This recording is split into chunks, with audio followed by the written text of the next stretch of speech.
Good day and welcome. You're watching St. Martin News Desk, where we bring you the latest and most important stories around the island and beyond. With your anchor crew, Alston Lawrence, Glenda York, Tiziana Hart, and Mizzy with the Sunshine Report.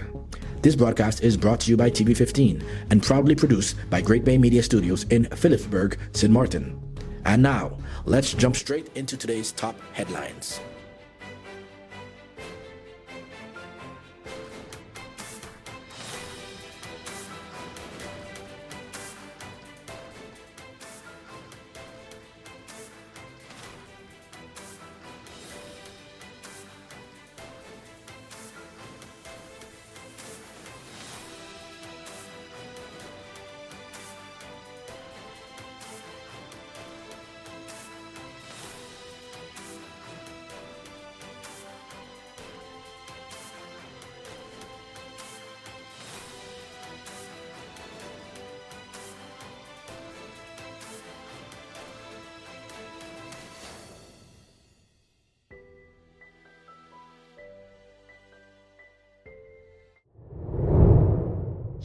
Sandy Ground Road accident. One person has died and 4 others are in critical condition following a serious road accident near Sandy Ground early Sunday morning. The accident happened around 12:20 a.m. on the RN7 close to Sandy Ground and Bay. According to initial reports, a car traveling from Nettle Bay is believed to have lost control and struck 5 young people who were sitting on their scooters at the side of the road. Emergency services responded immediately. When firefighters arrived, they found a truck, a car, and 3 scooters involved in the crash. 5 scooter riders born between 2007 and 2010 were treated at the scene. 4 were rushed to the hospital in critical condition, while a 5th victim was sadly pronounced dead. The response involved 12 firefighters, 3 ambulances, a road rescue vehicle, a command vehicle, a hospital medical team, a private ambulance, and the gendarmerie. An investigation is underway to determine the exact circumstances of the accident. Joint Court reports transition year in 2025. The Joint Court of Justice says 2025 was a year of transition, strengthening, and modernization across Aruba, Curacao, St. Martin, Bonaire, Saba, and Statia. In its 2025 annual report titled The Court in Transition, the court says work began on implementing a multi-year strategy for 2025 to 2028, focused on stronger organization, better processes, improved technology, quality control, staffing, and long-term professional development. The court also points to major steps in digitalization. These include digital access to cassation proceedings before the Supreme Court of the Netherlands, a pilot for online exchange of administrative law documents, and work on a publication portal to make more judgments available to the public. Human resources also remained a major focus, with the court working to improve recruitment, onboarding, career development, employee well-being, and training through the Court Academy. For St. Martin specifically, the report notes several high-profile matters, including rulings connected to port development, a fatal shooting case, and a case involving unlawful statements by a member of Parliament. The report also shows that total case inflow across the court remained almost unchanged compared to 2024, with 35,288 cases filed in 2025. St. Martin saw 4,130 incoming cases compared to 3,621 the previous year. The court says it is handling more complex and time-intensive cases while also carrying additional responsibilities such as supervision, disciplinary matters, training, and quality improvement. Financially, the court closed 2025 with a virtually neutral result of negative 13,000 Caribbean guilders, while warning that future investments are needed in staffing, salaries, secure IT systems, and digitalization. Interscholastic Idols celebrates youth talent. The St. Martin Promoting Young Ambassadors Foundation has successfully hosted its 11th annual St. Martin Interscholastic Idols singing competition. This year's event featured 3 competitions in one evening, highlighting the musical talent, creativity, and stage presence of young performers across the island. In the secondary school's solo competition, Kimora Smith of the Charlotte Brookton Academy of the Performing Arts took first place with her rendition of Melanie Fiona's It Kills Me. In the primary school's choir competition, Marie Genevieve de Weaver School won the top prize with its Praise Medley, while the Charlotte Brookton Academy also captured first place in the secondary school's choir competition with You Say. The evening also featured a surprise guest performance by former Interscholastic Idols winner Raheem Atkinson, better known as Tension, from the Skillful Band alongside Daddy Keys. Foundation President Angelique Vermeaux thanked the students, schools, judges, sponsors, volunteers, and the wider community for supporting the event. The foundation is already encouraging the public to save the date for the 12th annual St. Martin Interscholastic Idols competition, tentatively set for February 20th and 21st, 2027. Hello, my people. My name is Glenda York of Sit, Sip and Chat and Moms in Paradise podcast. You can find us on TV 15 St. Martin, TVC St. Kitts, and on YouTube. Reporting from Great Bay Media Studios in St. Martin, your NEWSDESK featured story is coming up. But first, here is Mizzy with the Sunshine Report. Hey there, it's Mizzy with the Sunshine Report, straight out of Sunshine City, St. Martin, bringing you the warmth and the sunshine you need to kickstart your day. So let's dive into the forecast and see how the skies are treating us.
You could talk to your family, talk to your friends. Affordability and convenience. Community connection, that makes sense. Reliability with experience. Hey, for every love, every adventure. Number one provider, they got ya. We tell them your data is always on. You can opt out whenever you want. Tell them we always on. For every moment when you want more. Tell them we always on. Stay connected when you want to roll. Control my data, yeah, yeah, yeah. Always connected every time, everywhere. Money low, but I never fair. I know, tell them is there. Connectivity, that's what I like. Flexibility, that's what I like. Reliability, that's what I like. Tell them, sign me up for life. Tell them we always on. For every moment when you want more. Come tell them we always on. Stay connected when you want to go. Come tell them we always on. For every moment when you want more. Tell them we always on. Stay connected when you want to road.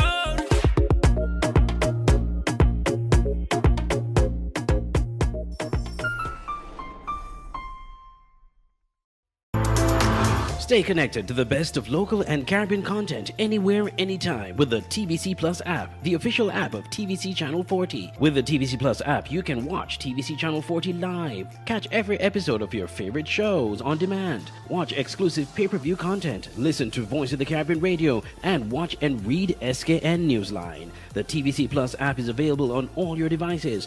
On the Google Play Store, search TVC and the plus sign. In the Apple App Store, type the words TVC Plus. And we're also available on the Amazon App Store for Fire TV and Fire Stick devices. Search the words TVC Plus. Download today and take TVC Channel 40 wherever you go. All right, don't miss NEWSDESK. Weekdays at 11 a.m. and 5 p.m. on TVC. St. Kitts to the world, now streaming everywhere. Arrindell begins student outreach in the Netherlands. Minister Plenipotentiary Dr. Gracita Arrindell has kicked off a new student engagement outreach initiative for St. Martin students studying in the Netherlands. The first session was hosted by the Cabinet of the Minister Plenipotentiary and brought students together for an open discussion on student life, well-being, and future opportunities. The initiative is part of the Cabinet's effort to meet students in regions where there is a strong concentration of St. Martin students. The next session is scheduled for June 24th in Eindhoven. During the meeting, students spoke about housing challenges, financial pressure, academic preparation, mental well-being, and the need for stronger community support. Housing was one of the main concerns, with students pointing to high rental costs, limited availability, and the importance of having a strong personal network. Students also discussed the adjustment to higher education in the Netherlands and the pressure of living independently while studying abroad. Minister Arrindell says it is important to listen to students' lived experiences and create spaces where practical solutions can be explored. Students were also encouraged to register for the Cabinet's Diaspora database to strengthen networking and future collaboration. NEA wraps up ceramics project. The National Institute of Arts has wrapped up its Let's Act Break Free ceramics project, closing a creative community initiative that brought together adults and teens throughout the school year. The project, held in collaboration with Milton Peters College, ended on Saturday, May 23rd, as the final glazed ceramic pieces were prepared for the kiln. The program was organized into 5 6-week sessions, each built around themes connected to Caribbean culture and heritage. Participants explored traditions such as cold pot making, Christmas decorations, and Black History Month-inspired ceramics. NEA says the project focused on preserving cultural heritage, developing creative skills, and creating space for community engagement and economic opportunity. Workshops were kept small to allow participants to receive personal guidance while still reaching members of the wider community. To showcase the work, NEA will host a public exhibition at the John Lomini Center on Longwall Road from May 28th through June 5th. The display is free to the public, with a closing reception set for Thursday, June 5th, from 5 to 7 p.m. Rotary raffle extended to Emancipation Day. The Rotary Club of St. Martin has extended its community raffle, with the live drawing now set for Wednesday, July 1st, 2026, in celebration of Emancipation Day. The winning ticket will be drawn at 10:30 a.m. at Carrefour Market on Bush Road, where one lucky participant will win a brand new Shangan CS55/Q05 hybrid SUV. The raffle was originally scheduled for March but has been extended to give more people the opportunity to participate and support Rotary's community service projects. Tickets are $10 each, and proceeds will support several annual initiatives, including dictionary distribution to grade 3 students, food basket deliveries, Thanksgiving lunches for seniors at the White and Yellow Cross, and the Christmas Boxing Day toy drive for children. Participants do not need to be present to win. Notary Kishaya Richardson will be on site for the drawing, and the public can listen live on Island 92 FM or online at island92.com. Tickets remain available through Rotary Club of St. Martin members until the drawing. Hey there, I'm Venicia Herbert, and welcome to the Community Billboard. This is your space where the people, places, and heartbeat of the St. Martin community get to speak for themselves. Whether it's an event worth showing up for, a business worth knowing about, or a cause worth caring about, you'll hear it right here. So, settle in, because what's coming up next just might be exactly what you've been looking for. Welcome to the NEWSDESK Community Billboard.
To be part of our mailing list, send an email to newsdesksxm@gmail.com.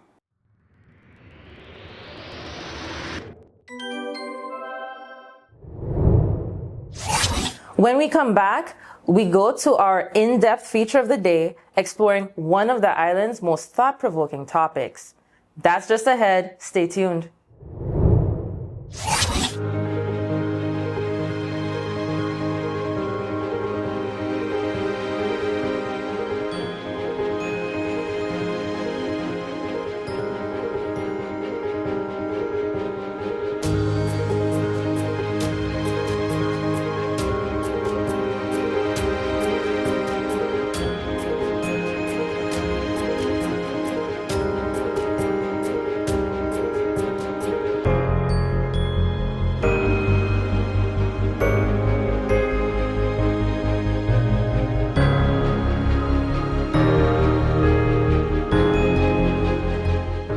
Let's put everything on the table.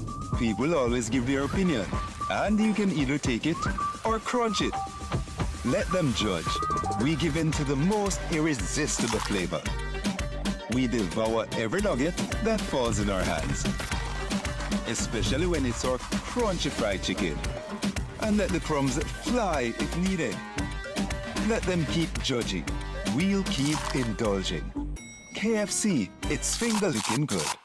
You could talk to your family, talk to your friends. Affordability and convenience. Community connection, that makes sense. Reliability with experience. Hey, for every love, every adventure. Number one provider, they got ya. We tell them your data is always on. You can opt out whenever you want. Tell them we always on. For every moment when you want more. Tell them we always on. Stay connected when you want the road. Control my data, yeah, yeah, yeah. Always connected every time, everywhere. Money low, but I never fair. I know, tell them it's there. Connectivity, that's what I like. Flexibility, that's what I like. Reliability, that's what I like. Tell them, sign me up for life. Tell them we always on. For every moment when you want more. Come tell them we always on. Stay connected when you want to go. Come tell them we always on. For every moment when you want more. Tell them we always on. Stay connected when you want the road.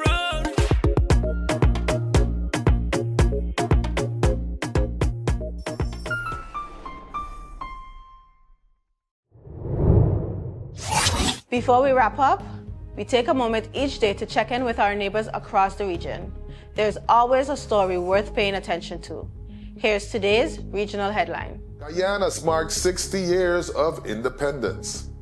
Guyana is marking its 60th independence anniversary with calls for unity, national progress, and continued defense of its sovereignty. The country officially gained independence from the United Kingdom on May 26, 1966, when British Guyana became Guyana.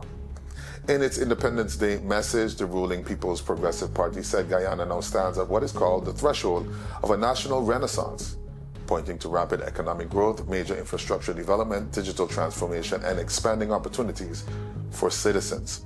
The party also used the anniversary to reflect on Guyana's political history, including colonialism, ethnic division, and the country's long struggle for democracy and development.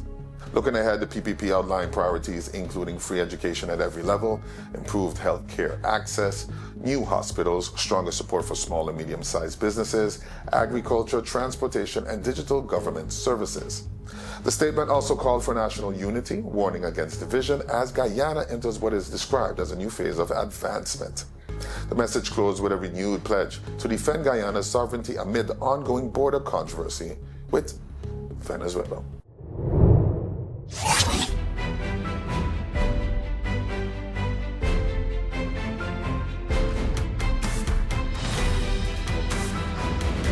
Welcome back. Each day we take a moment to go beyond the headlines and look deeper into the issues, people, and conversations shaping life here on St. Martin. Welcome to today's NEWSDESK feature. What began with the destruction of one mature sea grape tree on Harley Drive has now grown into a much larger conversation about Simpson Bay, development, community identity, and who gets to shape the future of St. Martin's coastal districts. On Monday afternoon, frustration boiled over when residents blocked access to the Simpson Bay Bridge with a large truck, temporarily bringing traffic to a standstill before police ordered the vehicle removed. The action followed public outrage over the damaged sea grape tree, which many residents described as not just a tree, but as part of Simpson Bay's living memory. During a Facebook Live broadcast from the protest, residents voiced what many in the community have been feeling for years. One said, "Simpson Bay was not supposed to be Miami." Another, standing near the damaged tree, said, "Look at our roots. They're digging us out of the system." Those words captured the deeper emotion behind the protest. This was not only about branches and roots, it was about belonging. Environmental advocate Tatio Bervoots, in a commentary on the incident, said he had met with members of the Simpson Bay community in 2022 about the importance of keeping that tree intact. He described it as culturally meaningful, ecologically valuable, and one of the few natural landmarks left in an increasingly developing area. Sea grape trees matter in coastal communities. They provide shade, support biodiversity, help stabilize soil, reduce erosion, and act as natural buffers against wind, rain, and storm surge. In a low-lying coastal district like Simpson Bay, mature trees are not decoration. They are part of resilience. That is why residents are questioning how heavy equipment was allowed to operate so close to the tree's roots system. Some say earlier assurances were given that the tree would not be touched, and they are disputing explanations that the damage was accidental. But again, this moment is bigger than one tree. Simpson Bay residents have been raising concerns for years about large-scale development, reduced beach access, parking pressure, congestion, drainage risk, and a lack of transparency in the building permit process. A 2024 community meeting at the Allen Harley Community Center focused on plan, luxury developments, and the need for clearer communication between government and residents. Now, many residents say those concerns remain unresolved while construction continues. The VROMI minister has previously spoken about the need to balance growth with sustainability and has acknowledged that the current system for publishing permit information does not always properly reach residents. But for the people living in Simpson Bay, the concern is that reform is being discussed while the physical character of their community keeps changing on the ground. And that is the heart of the issue. Development is not the enemy. St. Martin needs investment, housing, business activity, and economic growth. But growth without environmental safeguards and meaningful community consultation can leave residents feeling pushed aside in their own neighborhoods. The destruction of the sea grape tree has become a symbol of that fear. Once mature trees, open spaces, natural drainage areas, and coastal buffers disappear, they are difficult to restore. Communities become hotter, more flood-prone, more congested, and more vulnerable during storms. So the question now is not only who damaged the tree. The bigger question is whether Simpson Bay still has a voice in its own future. Because if residents must block a bridge to be heard, then the planning process is already failing them. And if St. Martin continues losing the natural and cultural features that make its communities unique, then the island may gain buildings, but lose something far harder to replace: identity. That's all the time we have for today's edition of St. Martin News Desk. Thank you so much for joining us. Remember, new episodes premiere every weekday at 8 a.m. on TV15 and across all our social media platforms. From all of us here at News Desk, we wish you a fantastic week ahead. Until next time, stay friendly, St. Martin.